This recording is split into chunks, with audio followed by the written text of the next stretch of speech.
Good evening, ladies and gentlemen. At the outset, I would like to thank Dr. Kamal Sharma sir, Chairman Scientific Committee, and all the other organizing committee members for giving me this opportunity to present a case of Tricvalve in this update, Cardiacon update, recent update session.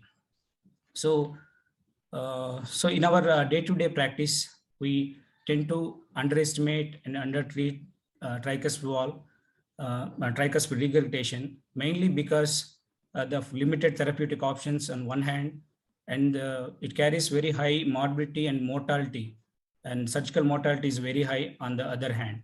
So same thing happened to my case.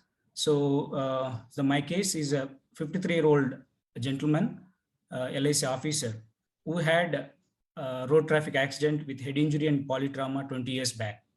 So he underwent neurosurgery and subsequent orthopedic surgeries in a peripheral center. So where he developed sepsis during the course of hospitalization, and it caused infective endocarditis of tricuspid valve. So then for the management of infective endocarditis, he was shifted to famous teaching institute in Hyderabad, Nizam's Institute of Medical Sciences, and where he was successfully treated for his infective endocarditis with long-term antibiotic therapy. But unfortunately, he developed he left with mild tricuspid regurgitation at that time. So then the doctors told him, reassured him that nothing going to happen with mild TR. So they reassured him and discharged him. So he also forgot about his condition, and he carried on later. But subsequently, for the last 5 years, again, he developed cardiac symptoms as well as pedal edema, gross abdominal distension.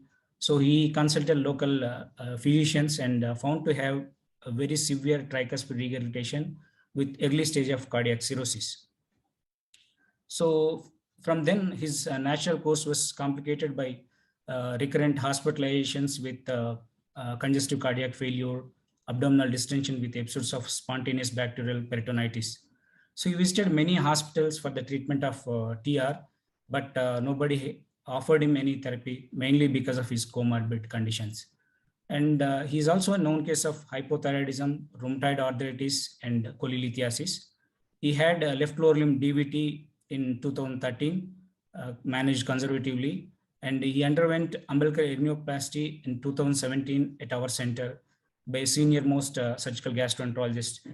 These are the images before and after the umbilical hernioplasty. In last year, during the COVID wave, he developed COVID pneumonia. Everybody in the family thought with so many comorbid conditions, he'll not do well. But luckily, he recovered with home isolation only. But in the month of July 2021, he admitted again in our center with severe pain abdomen under the same surgical gastroenterologist who treated him earlier. Again, he was diagnosed to have spontaneous bacterial peritonitis, and at that time they did a paracentesis and they could aspirate a purulent aspirate. Cultures were sent and Pseudomonas was grown, and he was started on higher antibiotics. Just like a routine consultation, because he's having severe tricuspid valve regurgitation, they gave referral to cardiology, and nothing they expected much from us except managing the edema part. But on examination, he had functional class 3 symptoms: gross pedal edema, huge scrotal swelling with gross ascites. These are the images with gross ascites and pedal edema. On examination, JVP was elevated and bounding. ECG showed atrial fibrillation with controlled ventricular rate. Right bundle branch pattern was there. 2D echo, you can see here, grossly dilated ARIA-RV with severe low pressure TR with taps of 20 millimeters. And you can see the myxomatous mitral valve with some mild eccentric TR with fair biventricular functions. Coming to the labs, LFTs were deranged. He had hypoalbuminemia. RFT was normal. and total leukocyte count was elevated. So, when I discussed with our heart team colleagues, so surgeons turned down this case for any sort of repair because of so many comorbids and the risk of high mortality. So we have very limited interventional options. So these are the options of transcatheter tricuspid valve landscape. So we have a direct suture annuloplasty, direct ring annuloplasty, coaptation enhancements, and valve replacements. These are all various devices under development at various stages of development. But definitely Tricvalve is available now for the therapy. So we narrowed down our possibilities to Tricvalve.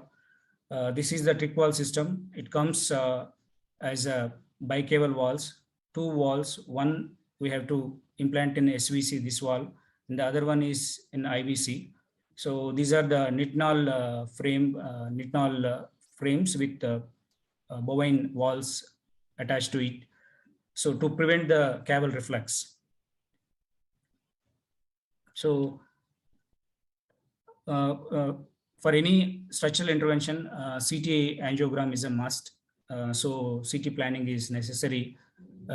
It decreases the possibilities of paravalvular leak as well as migration of the walls. Proper sizing is very essential. So we have done the sizing, and so for us it came like SVC 29 millimeters valve and IVC 41 millimeters valve. And this is the 3D imprinting of the CT. We can see grossly dilated RA and RV with rotation to the left. So when we were planning all these things, but his intra-abdominal sepsis worsened and he started having pus inside. So initially that was managed by an interventional radiology colleague with pigtail drainage conservatively, almost close to 15 to 20 times he drained pus, but still it was coming. So then they suspected bowel perforation. CT abdomen was done. They suspected appendicular perforation on CT abdomen. Then subsequently, surgical gastroenterologists went ahead and they did diagnostic laparoscopy, and peritoneal wash was given with adhesiolysis was done. And subsequently, he developed lower respiratory tract infections, recurrent pleural effusions, again drained by the intervention radiologist under ultrasound guidance. And one day he had one episode of code blue in the room, but that was successfully resuscitated by our critical care team. So once the drain stopped, cultures became negative. We thought that is the right time to implant the valves. And so at that time, valves were not available in India. So we ordered the valves and we were preparing for implantation. But unfortunately, he developed a septic shock. So he required multiple inotropes, and he was intubated and kept on ventilator. And subsequently, he developed AKI. He was on CRRT. So, so during that CRRT and ICU stage, he developed one more episode of cardiac arrest. So at that time, everybody in the team thought he will not make it. So everybody lost hope. But after 1 week of CRRT, slowly his urine output started coming, and his creatinine also started decreasing. So then at that time, our main dilemma was whether to go ahead and implant the valves or to wait till everything becomes normal. So then we counseled the family. In the family meeting, the family members told that anyway, we have paid for the valve and valves are available. Why don't you go ahead and put the valves? Let's see the effect of the valves. So with that encouragement, and we took a chance. And so on the day of implantation, he was on CRRT with multiple inotropes and on ventilator. So we took him for the procedure. Then this is the procedure. For right groin, mainly we use for the device delivery, and the left groin we use for the landmarks, like one catheter in the right pulmonary artery for the implantation of the SVC valve, and the other second valve is for the for the placing of the looped wire in the RA to identify the SVC RA junction as well as RA junctions. So these are the steps. So finally, after placing the landmarks, we have pushed the SVC transcatheter heart valves 29 mm into the SVC, and this has to be deployed above the RPA catheter. The belly part, which is a protruding belly part, we have to keep it above the RPA catheter. So we have deployed that, and this is the final full deployment of the SVC valve. Again, after doing the hepatic vein angiogram, so we have identified the hepatic vein origin, and then we have taken the IVC valve again, and we have deployed above the hepatic vein. And this is the final angiogram after the putting both the bicable valves. So we can see there was no reflux, valvular or paravalvular. So this is the final check angiogram, and this is the intraoperative TEA. So here you can see the IVC valve opening, closing nicely, and here the SVC valve again opening, closing nicely. And the groin is pre-closed, so no necessary for surgical cut down or surgical closure. And this is the final result of after the putting both the valves in place. This is the SVC valve with the protruding belly between, and this is the IVC valve. And on third day, we extubated him, and we mobilized him in ICU, and subsequent recovery was very amazing, and so he improved. He was extubated, and CRRT was stopped, and his abdomen girth was decreased so drastically. Overall weight decreased, and he was shifted to room, and he came for follow-ups, 3 follow-ups till now. So we have done 3 months follow-up. This is the follow-up echo of 3 months. So we can see the slightly reduction in size of RV, RA. PR is there still, but slowly, gradually, I hope it will come down. So take-home message here is Tricvalve is the latest in the horizons of tricuspid therapy. It helps in reducing symptoms and recurrent hospitalization in patients with severe tricuspid regurgitation with caval reflux. And the caval valve implantation is technically easy, simple. It's like putting the filters, IVC filters, similar to that. And the good part is now this therapy is available in India.